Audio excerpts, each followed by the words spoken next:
അലൈക്കും റഹ്മത്തുള്ളാഹി വബറകാതുഹു. റമദാൻ കഴിഞ്ഞ് നമ്മളെ മക്കൾ രണ്ടാമതായി മദ്രസ ദീനി പഠനം പ്രാരംഭിക്കുന്ന സമയമാണ്. ഈ സമയത്ത് രക്ഷിതാക്കളായ നമ്മൾ മനസ്സിലാക്കിയിരിക്കേണ്ട ചില വിഷയങ്ങൾ ഓർമ്മപ്പെടുത്താൻ ഉദ്ദേശിക്കുകയാണ്. അല്ലാഹു സുബ്ഹാനഹു വ തആല നമ്മൾക്ക് നൽകിയ വലിയൊരു നിഅമത്താണ് നമ്മുടെ മക്കൾ. നമ്മുടെ ദുനിയവിയായ ജീവിതത്തിൻ്റെയും വിജയം, അതേപോലെ തന്നെ ആഖിറത്തിൻ്റെ വിജയം നമ്മുടെ മക്കളാണ്.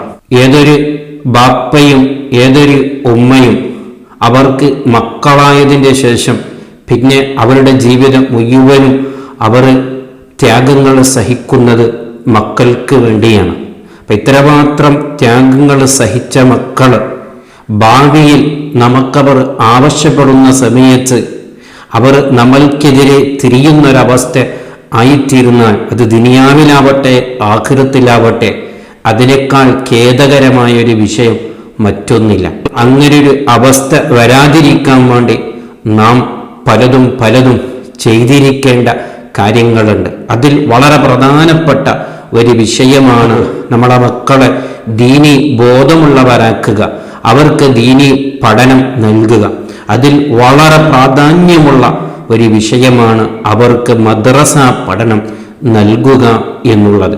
എത്രമാത്രം നമ്മളെ മക്കളെ സ്കൂൾ പഠനത്തിൻ്റെ വിഷയത്തിൽ മാതാപിതാക്കളായ നമ്മൾ ശ്രദ്ധ വയ്ക്കുന്നു, അത്രമാത്രം ഗൗരവത്തോടു കൂടെയും നമ്മുടെ മക്കളുടെ ദീനീ പഠനത്തിൻ്റെ വിഷയത്തിലും നാം ഗൗരവം ഉള്ളവരാകണം.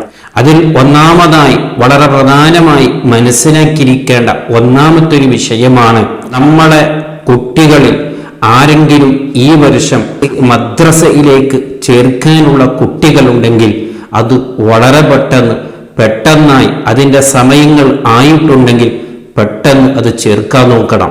നമ്മളെ മക്കളെ കൂട്ടത്തിൽ സ്കൂളിലേക്ക് ചേർക്കാൻ സമയമായാൽ നാം എത്രമാത്രം താല്പര്യത്തോടു കൂടെ എൻ്റെ മകൻക്കോ എൻ്റെ മകൾക്കോ ആ സ്കൂൾ ചേർക്കാൻ സമയമായിട്ടുണ്ടല്ലോ എന്ന് എത്രമാത്രം താല്പര്യത്തോടു കൂടെ ആ വിഷയങ്ങളൊക്കെ കൈകാര്യം ചെയ്യുന്നു, അതേപോലെ തന്നെ മദ്രസ വിഷയത്തിൽ അതേ ചെറിയ മക്കൾ മദ്രസയിലേക്ക് ചേർക്കാനുള്ളവരുണ്ടെങ്കിൽ ഒരു നിലക്കും താമസം ചെയ്യാതെ അത് അടുത്ത കൊല്ലം നോക്കുക, അല്ലെങ്കിൽ ഈ കൊല്ലം വേണ്ട, അവൻ ചെറുതല്ലേ എന്ന് മനസ്സിലാക്കി ഒരിക്കലും അവന് ചേർക്കാതിരിക്കരുത്. എത്രയാണോ മദ്രസയിലേക്ക് ചേർക്കേണ്ട വയസ്സ് നമ്മുടെ നാട്ടിലൊക്കെ എങ്ങനെയാണോ അതൊക്കെ നോക്കി അതിനെക്കുറിച്ചൊക്കെ നല്ല നിലക്ക് പഠിച്ച് നമ്മുടെ മക്കളെ മദ്രസയിലേക്ക് ചേർക്കാൻ സമയമായിട്ടുണ്ടെങ്കിൽ വളരെ പ്രാധാന്യത്തോടു കൂടെ ഇക്കൊല്ലം തന്നെ അതിനെ ചേർക്കാൻ നോക്കണം. അതാണ് വളരെ പ്രധാനപ്പെട്ട് പറയാനുള്ളത്. ഇനി രണ്ടാമതായി ഓർമ്മപ്പെടുത്താൻ ഉദ്ദേശിക്കുന്നത്, ആദ്യമായി മദ്രസയിലേക്ക് പോകുന്ന കുട്ടികളാവട്ടെ, അല്ലാതെ രണ്ടാമതായി പുതിയ ക്ലാസ്സിലേക്ക് നമ്മുടെ മക്കൾ പോകുന്നവരാവട്ടെ, അവർക്ക് ഇക്കൊല്ലം പുതുതായി അവർ മദ്രസയിലേക്ക് പോവുകയാണ്. നമ്മളെ മക്കൾ സ്കൂളിൽ ഒരു ക്ലാസ്സിൽ അവർ വിജയിച്ച് രണ്ടാമതായി പുതിയൊരു ക്ലാസ്സിലേക്ക് പുതിയൊരു പഠന വർഷം പ്രാരംഭിക്കുമ്പോൾ നാം എത്രമാത്രം ഗൗരവത്തിൽ അവരുടെ സ്കൂൾ വിഷയത്തിൽ അവർക്ക് എന്തെല്ലാം ആവശ്യമാണോ, അവർക്കുള്ള പുസ്തകമാവട്ടെ, പേനയുടെ വിഷയമാവട്ടെ, അല്ല അവർ സ്കൂളിലേക്ക് കൊണ്ടുപോകുന്ന ബാഗ് വിഷയമാവട്ടെ, ഏത് വിഷയത്തിലെല്ലാം മാതാപിതാക്കൾ വളരെ ഗൗരവത്തിൽ നാം ശ്രദ്ധ വയ്ക്കുന്നുണ്ട്. അതേ സമയത്ത് ഇക്കൊല്ലം മദ്രസയിലേക്ക് പുതിയ ക്ലാസ്സിലേക്ക് എൻ്റെ മകൾ പോവുകയാണെന്ന് കരുതി എത്രമാത്രം മാതാപിതാക്കൾ ആ വിഷയത്തിൽ ശ്രദ്ധ വഹിച്ചിട്ടുണ്ട്.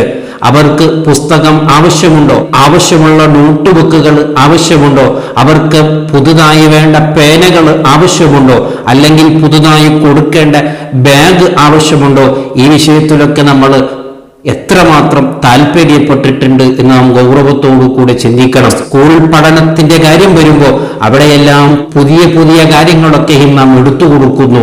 പക്ഷേ മദ്രസന്റെ കാര്യം വരുമ്പോൾ അത് കഴിഞ്ഞ കൊല്ലത്തിന്റെ ബാഗുണ്ടല്ലോ, കഴിഞ്ഞ കൊല്ലത്തിന്റെ പുസ്തകമുണ്ടല്ലോ, അല്ലെങ്കിൽ അവർക്ക് ആവശ്യമുള്ള പുസ്തകങ്ങളൊക്കെയും എവിടെ നിന്നെല്ലാം ഒപ്പിക്കാൻ നോക്കുന്നുണ്ട്. പലപ്പോഴും ഒരു കാര്യം ഗൗരവത്തോടു കൂടെ ചിന്തിച്ചു നോക്കേ, പുതിയ ദിവസം സ്കൂള് തുടങ്ങുമ്പോൾ എത്രമാത്രം നമുക്ക് ചെലവുണ്ട്. അതിന്റെ പകുതി പോലും അല്ല, പകുതിന്റെ പകുതി പോലും നമ്മുടെ മദ്രസ മക്കൾ പോകുന്ന സമയത്ത് നമുക്ക് ചെലവില്ല. പക്ഷേ ആ ചെലവ് പോലും നാം വഹിക്കാൻ മടിയന്മാരാകുന്നു. എന്തുകൊണ്ട്? ഇവിടെയാണ് നാം നമ്മുടെ മക്കള് മദ്രസ പഠിക്കുന്നില്ല, ഖുർആൻ ഓതുന്നില്ല, അവർ വേണ്ടതുപോലെ കേൾക്കുന്നില്ല എന്ന് പറഞ്ഞിട്ട് കാര്യമില്ല. മാതാപിതാക്കളായ നമ്മൾ എത്രമാത്രം ഗൗരവത്തോടു കൂടെ ഈ കാര്യങ്ങൾ നാം ശ്രദ്ധിച്ചിട്ടുണ്ട് എന്ന് നോക്കണം. പുതുതായി സ്കൂളിൽ പോകുന്ന മക്കള് അവർക്ക് എല്ലാം പുതിയ പുതിയ കാര്യങ്ങളൊക്കെ കാണുമ്പോൾ വളരെ താല്പര്യത്തോടുകൂടെ ആവേശത്തോടുകൂടെ അവർ പോവുകയാണ്. അതേ സമയത്ത് മദ്രസയിലേക്ക് പുതിയ ക്ലാസ്സിലേക്ക് പോകുമ്പോൾ അവരുടെ പഴയ ബാഗ് എടുത്തുകൊണ്ടോ അല്ലെങ്കിൽ അവരുടെ പഴയ പുസ്തകം എടുത്തുകൊണ്ടോ പഴയ കിതാബുകൾ എടുത്തുകൊണ്ടോ പഴയ മുസ്ഹബുകൾ എടുത്തുകൊണ്ടോ അവർ മദ്രസയിലേക്ക് പോകേണ്ട ഒരു അവസ്ഥ വരുന്നുണ്ട്. ആ വിഷയം ബാപ്പാക്ക് ഒരു ചിന്തയുമില്ല, ഉമ്മാക്ക് ഒരു ചിന്തയുമില്ല. എങ്ങനെ ആയി പോകരുത്. നമ്മുടെ ആഖിറത്തിലേക്ക് കൊണ്ടുപോകാനുള്ള മക്കളാണ്. അതിന് ആവശ്യമുള്ള ഇൽമാൻ അവർ പഠിക്കാൻ പോകുന്നു. അതിന് എത്രമാത്രം നാം താല്പര്യമുള്ളവരാകണം. ഈ കാര്യങ്ങളൊക്കെ പറയുമ്പോൾ സ്കൂളിന്റെ വിഷയം ഒരു നിലക്കും കാര്യത്തോടു കൂടെ നോക്കാൻ പാടില്ല എന്നല്ല ഈ പറഞ്ഞതിന്റെ താല്പര്യം. അതൊക്കെയും ഗൗരവത്തോടു കൂടെ കാണണം. അതേ ഗൗരവത്തോടു കൂടെ നമ്മുടെ മദ്രസാ പഠനം കൂടി മക്കളെ വിഷയത്തിൽ നാം ഗൗരവത്തോടു കൂടെ കാണേണ്ടിയിരിക്കുന്നു. ഇതൊന്നും ഞാൻ വിശദീകരിച്ച് പറയുകയല്ല, എല്ലാ കാര്യങ്ങളും സൂചിപ്പിക്കുക എന്ന് മാത്രമാണ്. മൂന്നാമതായി ഓർമ്മപ്പെടുത്താൻ ഉദ്ദേശിക്കുന്നത് മദ്രസയിലേക്ക് നമ്മൾ പോകുന്ന സമയം എപ്പോഴാണ്? ഒന്നിരിക്കലോ രാവിലെയാണ്, അല്ലെങ്കിൽ മഗ്രിബിന്റെ സമയത്താണ്. പ്രത്യേകിച്ച് രാവിലെ മദ്രസയിലേക്ക് പോകുന്ന, സുബഹി നിസ്കാരം കഴിഞ്ഞ് മദ്രസയിലേക്ക് പോകുന്ന കുട്ടികൾ നമ്മളെ വീട്ടിലുണ്ടെങ്കിൽ മാതാപിതാക്കൾ കുറെ കാര്യങ്ങൾ ശ്രദ്ധിക്കേണ്ടതുണ്ട്. ആ സമയത്ത് മദ്രസയിലേക്ക് പോവുക എന്ന് പറയുന്നത് അത് വല്ലാത്തൊരു പ്രയാസമുള്ള വിഷയം തന്നെയാണ്. ആ സമയത്ത് നല്ല ആവേശത്തോടു കൂടെ മക്കൾ മദ്രസയിലേക്ക് പോകണമെങ്കിൽ വീട്ടിലുള്ള മാതാപിതാക്കൾ വളരെ ആവേശത്തിൽ ആ സമയത്തിൽ ഉണ്ടാകണം. പലപ്പോഴും പല വീട്ടുകൾ ചെറിയ കുട്ടികൾ അതാ സുബഹിന്റെ ആ നല്ല അവ്വല് വക്തിൽ മദ്രസയിലേക്ക് പോകുന്ന സമയത്ത് ആ കുട്ടി വീട്ടിൽ കാണുന്ന അവസ്ഥ എന്താണ്? എല്ലാവരും കിടന്നുറങ്ങിയിരിക്കുകയാണ്. ബാപ്പും പറഞ്ഞിട്ടുണ്ട്, ഉമ്മയും പറഞ്ഞിട്ടുണ്ട്, മറ്റുള്ള ജ്യേഷ്ഠന്മാരൊക്കെ പറഞ്ഞിട്ടുണ്ട്, ഞാൻ മാത്രം പോകണം. ഇങ്ങനൊരു അവസ്ഥ ആ കുട്ടി ഇങ്ങനെ കാണുകയാണ്. അങ്ങനെ ഇരിക്കുമ്പോൾ ഏതായാലും ആ കുട്ടിക്ക് മദ്രസയിലേക്ക് പോകാനുള്ള താല്പര്യം ഉണ്ടാകുമോ? അപ്പോൾ എന്താണ് ഏറ്റവും ചുരുങ്ങിയത് മാതാപിതാക്കൾ ആ സമയത്ത് ഉണർന്നിരിക്കണം. കുട്ടി മദ്രസയിലേക്ക് പോകുന്ന സമയത്ത് നല്ല സന്തോഷത്തോടു കൂടെ അവന്റെ പിന്നാലെ തന്നെ അവനിക്ക് എന്തെല്ലാം ആവശ്യമുണ്ടോ അത് കേവലം ഉമ്മയുടെ കർത്തവ്യം മാത്രമല്ല, പിതാവും ആ സമയത്ത് വീട്ടിലുണ്ടെങ്കിൽ ആ കാര്യത്തിലും കൂടി നാം ഗൗരവം കാണിക്കണം. കുട്ടി മദ്രസയിലേക്ക് പോകുന്നത് വരെ കുട്ടിയുടെ പിന്നാലെ നാം കൂടിയാൽ എന്തുമാത്രം സന്തോഷമായിരിക്കും. മനസ്സിൽ എന്നും ആ സന്തോഷം ഉണ്ടാകും. എന്നും കുട്ടിക്ക് മദ്രസയിലേക്ക് പോകാനുള്ള താല്പര്യമുണ്ടാകും. പലപ്പോഴും ഈ കാര്യം നമ്മളെ വീട്ടിൽ കാണുന്നില്ല, പലപ്പോഴും നാം അത് ശ്രദ്ധിക്കുന്നില്ല. നാലാമതായി ഓർമ്മപ്പെടുത്താനുള്ളത്, ഇനി മദ്രസയിലേക്ക് ചേർത്ത് കഴിഞ്ഞു, അല്ലെങ്കിൽ അമ്മ മദ്രസയിലേക്ക് പോകുന്നുണ്ട്, അവരുടെ ഉസ്താദുമാർ അവർക്ക് പഠിപ്പിക്കുന്നുണ്ട്. പക്ഷേ മാതാപിതാക്കളായ നമ്മൾ ഇടയ്ക്കിടെ അവരെ ശ്രദ്ധിക്കണം. അവരെത്ര പഠിച്ചിട്ടുണ്ട്, എങ്ങനെ പഠിക്കുന്നുണ്ട് എന്ന് 1ാം ക്ലാസ് മുതൽ തന്നെ നാം അത് ശ്രദ്ധിക്കുന്നവരാകണം. അങ്ങനെ ശ്രദ്ധിച്ചിട്ടില്ലെങ്കിൽ തീർച്ചയായും മാതാപിതാക്കളായ നമ്മൾ അവർ വലുതായി വരുമ്പോൾ ഖേദിക്കേണ്ടി വരും. കാരണം ഒരു ഖുർആൻ ഓതാനും അറിയാത്തൊരു മകളായി പോയാൽ, നമ്മളെ മക്കള് മദ്രസയിൽ 4, 5, 6 കൊല്ലം മദ്രസയിൽ പോയിട്ട് അവർക്ക് അറബി അക്ഷരങ്ങളുടെ ബാലപാഠം പോലും ഇല്ലാത്തൊരു അവസ്ഥ എത്രയോ കുട്ടികളിൽ കാണുന്നുണ്ട്. അത് കേവലം ഉസ്താദുമാരെ ശ്രദ്ധയില്ല എന്ന് മാത്രം പറഞ്ഞിട്ട് കാര്യമില്ല. മാതാപിതാക്കളായ നമ്മൾ എത്ര ശ്രദ്ധിച്ചിട്ടുണ്ട് എന്ന് എന്നും കൂടി നാം ഓർക്കേണ്ട ഒരു വിഷയമാണ്. അപ്പോൾ 1ാം ക്ലാസ് മുതൽ തന്നെ അവരെ ശ്രദ്ധിക്കേണ്ട വളരെ ഗൗരവമുള്ള ഒരു വിഷയമാണ് അവരുടെ അക്ഷരങ്ങൾ, അവർക്ക് എത്രമാത്രം അറബി അക്ഷരങ്ങൾ പിടുത്തം കിട്ടിയിട്ടുണ്ട്, എല്ലാ അക്ഷരങ്ങളുടെ പരിചയം കിട്ടിയിട്ടുണ്ടോ എന്നുള്ള വിഷയം അത് വളരെ ഗൗരവത്തോടു കൂടെ മാതാപിതാക്കൾ ശ്രദ്ധിക്കേണ്ട ഒരു വിഷയമാണ്. നമ്മുടെ മക്കൾ ഖുർആൻ ഓതാൻ അറിയാത്തൊരു അവസ്ഥ എത്തിയാൽ അന്ന് അവർ ലഅനത്ത് ചെയ്യുന്നത് മാതാപിതാക്കളായ നമ്മളെയാണ്. എൻ്റെ ബാപ്പയും എൻ്റെ ഉമ്മയും എനിക്ക് വേണ്ടതുപോലെ മദ്രസ പഠിപ്പിക്കാത്തത് കൊണ്ടാണ്, എന്നെ ശ്രദ്ധിക്കാത്തത് കൊണ്ടാണ്. എന്നെ ശ്രദ്ധിച്ചിരുന്നെങ്കിൽ ഞാൻ ഇന്ന് നല്ല നിലക്ക് ഖുർആൻ ഓതുമായിരുന്നു എന്ന് അന്ന് നമ്മളെ മക്കൾ നമ്മെ ലഅനത്ത് ചെയ്യും. അങ്ങനൊരു അവസ്ഥ വരാതിരിക്കണമെങ്കിൽ അതേ ചെറുപ്പത്തിൽ തന്നെ അവർക്ക് ഖുർആൻ ഓതാൻ അറിയുമോ എന്ന വിഷയത്തിൽ വളരെ ഗൗരവത്തിൽ അതിൽ ശ്രദ്ധിക്കുന്നവരാകണം. ഇനി ഖുർആൻ ഓതാൻ അറിഞ്ഞിട്ട് കാര്യമില്ല, ഖുർആൻ ഓതാൻ പതിവുള്ളവരാണോ എന്നതും കൂടി ശ്രദ്ധിക്കുന്നവരാകണം. പലപ്പോഴും നമ്മളെ മക്കൾ ഖുർആൻ ഓതാനൊക്കെ ശരിയായി അറിയാം, പക്ഷേ അവരെ നമ്മൾ വീട്ടിലിരുത്തി ഖുർആൻ ഓദിക്കുന്ന ഒരു സ്വഭാവം നമ്മൾക്കില്ല. നമ്മളും ഓതുന്നില്ല, അവരും ഓതുന്നില്ല, പിന്നെ അവരെങ്ങനെയാണ് ഓതുക? അപ്പൊ നമ്മളെ വീട്ടിൽ നമ്മളും ഖുർആൻ ഓതുന്ന ഒരു പതിവുണ്ടാകണം. നമ്മളെ മക്കളെ കൊണ്ടും ഖുർആൻ ഓദിപ്പിക്കണം. അതേപോലെ തന്നെ ചെറുപ്പത്തിൽ തന്നെ അവരെ നാം പരിചയപ്പെടുത്തി വരേണ്ട വിഷയമാണ് നിസ്കാരങ്ങൾ. നിസ്കാരവുമായി ബന്ധപ്പെട്ട വിഷയം അവരെ ചെറുപ്പത്തിൽ തന്നെ അത് പതിവുള്ളവരാക്കണം. ചെറുപ്പത്തിൽ തന്നെ അവർക്ക് നിസ്കരിക്കാനുള്ള താല്പര്യമുള്ളവരാക്കണം. അവരെ അത് എങ്ങനെയെല്ലാം അവരെ പ്രോത്സാഹിപ്പിച്ച് നിസ്കരിക്കുന്നവരാക്കുക എന്ന വിഷയത്തിൽ മാതാപിതാക്കൾ ശ്രദ്ധയുള്ളവരാകണം. ഇത് വളരെ ഗൗരവത്തിൽ നാം ശ്രദ്ധിക്കേണ്ടത് നമ്മളെ പെണ്ണുമക്കളെയാണ്. ചിലപ്പോൾ പെണ്ണുമക്കള് കുറച്ചൊക്കെ വലുതാവുമ്പോഴേക്ക് അവരെ പിന്നെ നാം മദ്രസയിലേക്ക് കടത്താതിരിക്കുന്ന ഒരു അവസ്ഥ വരുന്നുണ്ട്. ആ സമയത്തിന്റെ ഉള്ളിലായിട്ട് അവർക്ക് അക്ഷരങ്ങൾ പിടുത്തം കിട്ടിയിരിക്കണം. അവർക്ക് ഖുർആൻ ഓതുന്നവരായിരിക്കണം. അവർക്ക് ശരിയായ ഖുർആൻ ഓതാൻ അറിയണം. അവർ നിസ്കരിക്കുന്നവരായിരിക്കണം. ദീനിന്റെ വളരെ പ്രധാനപ്പെട്ട കർമ്മങ്ങളും ഫിഖ്ഹിന്റെ മസ്അലകളൊക്കെ അറിഞ്ഞിരിക്കണം. അതിനു മുമ്പ് തന്നെ അവർ മദ്രസ വിടുന്നവരായിപ്പോയാൽ പിന്നെ നമ്മളെ മകൾക്ക് എന്ത് ഇൽമാനുള്ളത്?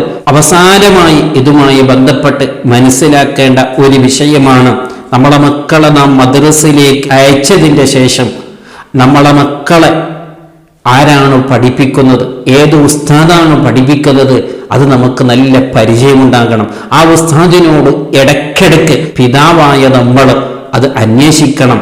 എല്ലാ ദിവസമല്ലെങ്കിലും ഇടയ്ക്കിടയ്ക്കെങ്കിലും ആ ഉസ്താദിനോട് എൻ്റെ മകൻ എങ്ങനെ പഠിക്കുന്നുണ്ട്, അവൻ ശരിക്കും മദ്രസയിലേക്ക് വരുന്നുണ്ടോ, ഈ കാര്യങ്ങളൊക്കെ വളരെ ശ്രദ്ധയോടുകൂടെ നമ്മൾ ഉസ്താദിനോട് അന്വേഷിക്കുന്നവരാകണം. ഒരു വാപ്പയോട് നിങ്ങളെ മകൾ എത്രാം ക്ലാസ്സിലാണ് പഠിക്കുന്നതെന്ന് ചോദിച്ചാൽ ചിലപ്പോൾ ബാപ്പാക്ക് തന്നെ അറിയില്ല. അവൻ പറയാണ് ഒന്നിരിക്കലും അവൻ 3-ലായിരിക്കാം, അല്ലെങ്കിൽ 4-ാം ക്ലാസ്സിലായിരിക്കാം. ഇങ്ങനെ അവന് തന്നെ സംശയമാണ്. ആരെക്കുറിച്ചാണ് ചോദിച്ചത്? സ്വന്തം മകളെ കുറിച്ചിട്ടാണ്, സ്വന്തം മകനെ കുറിച്ചിട്ടാണ്. അല്ലാതെ അയൽവാസിയായ ഒരു കുട്ടിയെക്കുറിച്ച് അന്വേഷിച്ചതല്ല. സ്വന്തം മകളെക്കുറിച്ച്, സ്വന്തം മകനെക്കുറിച്ച്, അവൻ എത്രാം ക്ലാസ്സിലാണ് മദ്രസയിലെന്ന് പോലും നമുക്കറിയില്ല. പിന്നെയല്ലേ നമ്മളെ മകനെ പഠിപ്പിക്കുന്ന ഉസ്താദിനെ കുറിച്ചുള്ള പരിചയം. അതൊരിക്കലും ആകരുത്. നമ്മളെ മക്കള് ഉഷാരാകണമെങ്കിൽ, അവർ നല്ല ദീനി ചിറ്റയുള്ളവരാകണമെങ്കിൽ, അവർക്ക് നല്ല താല്പര്യമുള്ളവരാകണമെങ്കിൽ വളരെ പ്രധാനപ്പെട്ട ഒരു വിഷയമാണ് നമ്മളെ മക്കളെ പഠിപ്പിക്കുന്ന ഉസ്താദുമാറുമായിട്ട് നല്ല ബന്ധമുണ്ടാകണം. ഇടയ്ക്കിടയ്ക്ക് നമ്മളെ മക്കളെ നാം അന്വേഷിച്ചു കൊണ്ടിരിക്കണം. എന്നെക്കുറിച്ച് ബാപ്പ ഇടയ്ക്കിടയ്ക്ക് എന്നെ ഉസ്താദിനോട് ചോദിച്ചു കൊണ്ടിരിക്കുന്നു. അപ്പോൾ ഞാൻ എന്തെങ്കിലും കുറവ് കുരുത്തക്കേട് കാണിച്ചാൽ ഉസ്താദ് എൻ്റെ വാപ്പയോട് പറയും എന്ന ഒരു പേടും കൂടി അതിലൂടെ ഉണ്ടാകുന്നു. എന്ന് മാത്രമല്ല ഉസ്താദിനും വലിയ സന്തോഷമുണ്ടാകും. ഇയാളെ മകൻ എന്നും എന്നോട് ചോദിക്കുന്നുണ്ടല്ലോ. അപ്പൊ എല്ലാ മക്കളോടും ഉസ്താദുമാർ നല്ല നിലക്ക് തന്നെ പെരുമാറും. ഉസ്താദുമാർ ആരോടും അനീതി കാണിക്കില്ല. എല്ലാവരോടും സ്വന്തം മക്കളെ പോലെ തന്നെയാണ് അവർ കാണുക. പക്ഷേ ഒന്നും കൂടി നാം അന്വേഷിക്കുമ്പോൾ നമ്മളെ മക്കളെ ഒന്നും കൂടി ശ്രദ്ധിക്കാൻ അവർക്ക് തോന്നും. അപ്പൊ നമ്മളെ മക്കളെ പഠിപ്പിക്കുന്ന ഉസ്താദുമാരെ ഇടയ്ക്കിടയ്ക്ക് കാണുകയും അവരെ സന്തോഷിപ്പിക്കുകയും അവരുമായി നല്ലൊരു ബന്ധമുണ്ടാക്കിയാലും നമ്മളെ മക്കൾ നന്നാകാൻ അത് കാരണമാവുകയാണ്.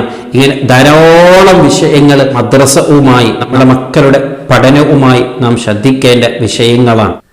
ഇത്തരം കാര്യങ്ങൾ മാത്രമല്ല, ഒന്ന് സൂചിപ്പിക്കുക, ആ വിഷയത്തിലൊരു ബോധമുണ്ടാവുക, ആ വിഷയത്തിൽ ഒരു ശ്രദ്ധയുണ്ടാവുക, ഒരു ചിന്ത ഉണ്ടാവുക. അങ്ങനെ ചിന്തിച്ചാൽ കുറേ വിഷയങ്ങൾ അതുമായി ബന്ധപ്പെട്ട് നമുക്ക് മനസ്സിലാകും. അങ്ങനെ ഒരു ഓർമ്മപ്പെടുത്തലാണ് ഈ ക്ലാസ് കൊണ്ട് ഉദ്ദേശിച്ചിട്ടുള്ളത്. അല്ലാഹു സുബ്ഹാനഹു വ തആല നമ്മൾക്ക് നൽകിയ ആ വലിയ നിഅമത്താകുന്ന നമ്മളെ മക്കള്, അത് ദുനിയാവിലും ആഖിറത്തിലും ഖുർആൻ തന്നെ നമ്മെ പഠിപ്പിച്ചതുപോലെ ഖുർറത്ത് അഅ്യുനായ അവരെ കാണുമ്പോൾ നമുക്ക് സന്തോഷമാകുന്ന, നല്ല ദീനീ ചിട്ടയുള്ള, നാം പറയാതെ തന്നെ നിസ്കരിക്കുന്ന, നാം പറയാതെ തന്നെ നോമ്പ് നോക്കുന്ന, നാം പറയാതെ തന്നെ ഖുർആൻ ഓതുന്ന ഒരു നല്ല മക്കളെ കാണുമ്പോൾ എന്ത് സന്തോഷമായിരിക്കും. അങ്ങനെയുള്ള നല്ല മക്കളെ കൂട്ടത്തിൽ നമ്മുടെ മക്കളെ അല്ലാഹു ഉൾപ്പെടുത്തുമാറാവട്ടെ. ഈ കാര്യങ്ങളൊക്കെയും നാം ശ്രദ്ധിക്കുന്നവരാകണം. ശ്രദ്ധിച്ചാൽ തീർച്ചയായും അല്ലാഹു അതിൽ വലിയ ബർക്കത്ത് നൽകും. മാതാപിതാക്കൾ എത്രമാത്രം ശ്രദ്ധിക്കുന്നു അത്രമാത്രം നമ്മളെ മക്കള് നല്ല ഉയർച്ചയിലേക്ക് എത്തും. അല്ലാഹു ബർക്കത്ത് ചെയ്യുമാറാവട്ടെ. അസ്സലാമു അലൈക്കും വറഹ്മത്തുള്ളാഹി വബറകാതുഹു.